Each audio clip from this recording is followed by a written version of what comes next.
নমস্কাৰ বন্ধুসকল, মই হিৰেন।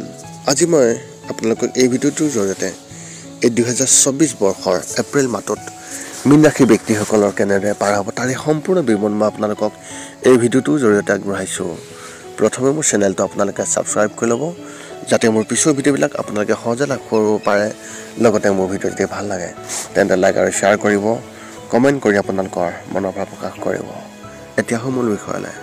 মীন ৰাশি ব্যক্তিসকলৰ এই এপ্ৰিল মাহটোত এওঁলোকৰ পাৰিবাৰিক জীৱনৰ ক্ষেত্ৰত এনেধৰণৰ। এই মাহটো পাৰিবাৰিক জীৱনৰ বাবে খুবেই ভাল হ'ব।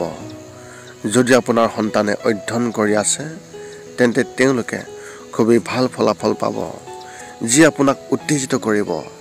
লগতে আপোনাৰ সন্তানৰ প্ৰতি আপোনাৰ মৰম বৃদ্ধি হ'ব আৰু আপুনি তেওঁলোকৰ সৈতে ক'ৰবালৈ যাবলৈ মন স্থিৰ কৰিব পাৰে। আপোনাৰ প্ৰতি পিতৃ মাতৃৰ মৰম বৃদ্ধি হ'ব আৰু তেওঁলোকে আপোনাৰ বাবে কিবা নতুন কৰিবলৈ চেষ্টা কৰিব। আপুনি তেওঁলোকৰ স্বাস্থ্যৰ বিষয়ে যত্ন লোৱা উচিত আৰু যদি তেওঁলোকৰ কোনো ইচ্ছা থাকে ইয়াক পূৰণ কৰিবলৈ চেষ্টা কৰক। কিছুমান বিষয়ত ওচৰ চুবুৰীয়াসকলৰ সৈতে আপোনাৰ পাৰ্থক্য থাকিব পাৰে, কিন্তু পাৰস্পৰিক বুজাবুজিৰ সৈতে ইয়াক সোনকালে সমাধান কৰা হ'ব। ব্যৱসায় আৰু চাকৰিৰ ক্ষেত্ৰত এনেধৰণৰ।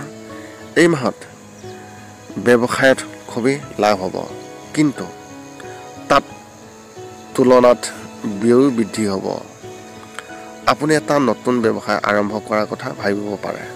অৱশ্যে নতুন কিবা এটা আৰম্ভ কৰাৰ আগতে আপোনাৰ জ্যেষ্ঠসকলৰ সৈতে এবাৰ পৰামৰ্শ লোৱাটো আপোনাৰ বাবে অতি শুভ হ'ব আৰু ইয়াক আপুনি নিশ্চিত কৰিব পাৰে। তাৰপিছত আপুনি বিশেষ সিদ্ধান্ত ল'ব পাৰে আৰু তাত কোনো আপোনাৰ সমস্যা নহ'ব।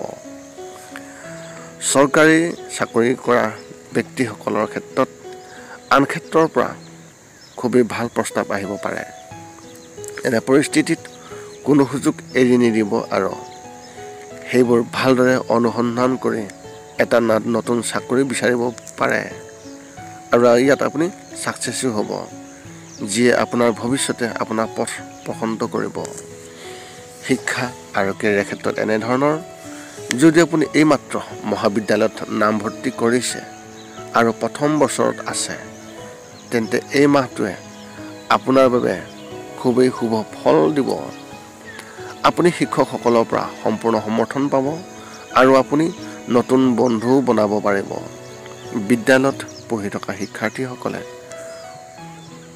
প্ৰশিক্ষকৰ পৰা আঁতৰি থাকিব আৰু নিজকে ঘৰত অধ্যয়ন কৰাৰ কথা বিবেচনা কৰিব।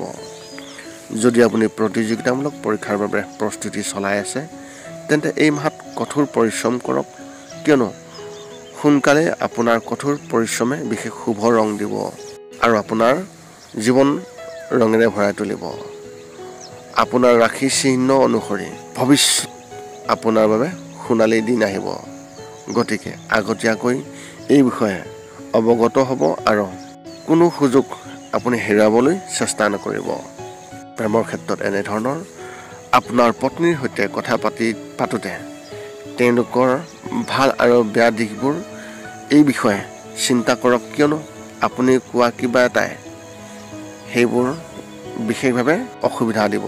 এনে পৰিস্থিতিত সম্পৰ্কৰ দূৰত্ব বৃদ্ধি হ'ব পাৰে আৰু আপুনি ইয়াক বুজিব নোৱাৰিব।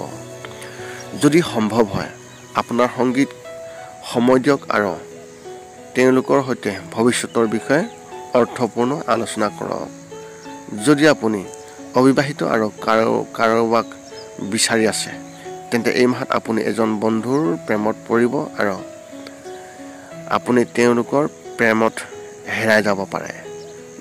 যদিও ই বেছিদিন নাথাকিব, কিন্তু আপুনি সৰ্বশ্ৰেষ্ঠ চেষ্টা কৰিব। স্বাস্থ্যৰ ক্ষেত্ৰত এনেধৰণৰ। যদি আপুনি কাম কৰোঁতে খাবলৈ মন নাথাকে বা মন নাযায় তেন্তে ই আপোনাৰ বাবে সমস্যাৰ সৃষ্টি কৰিব পাৰে। স্বাস্থ্যৰ অৱনতি ঘটাব পাৰে। এই সময়ত আপোনাৰ স্বাস্থ্য যত্ন লোৱাটো অত্যন্ত প্ৰয়োজন। মানসিকভাৱে আপুনি সম্পূৰ্ণ স্বাস্থ্যৱান হ'ব আৰু কোনো ধৰণৰ সমস্যা নহ'ব। যদি আপুনি ৰাতিপুৱা খোজ কাঢ়িবলৈ যোৱাৰ অভ্যাস কৰে তেন্তে সকলো ঠিক হৈ যাব আপোনাৰ পৰিয়ালটোৰ বিষয়ে কিছু চিন্তা থাকিব, কিন্তু সেই বিষয়টো কাৰোবাৰ সৈতে ভাগ বতৰা কৰিলে ইয়াক সোনকালে সমাধান কৰা যাব। আপোনাৰ এই মাহত শুভ সংখ্যা হিচাপে 7 আৰু শুভ ৰং হিচাপে আপুনি এই মাহত মেৰুন ৰং ব্যৱহাৰ কৰিব পাৰে। পুনৰ লগ পাম অন্য এটা ভিডিঅ'ত। আজিলৈ ধন্যবাদ।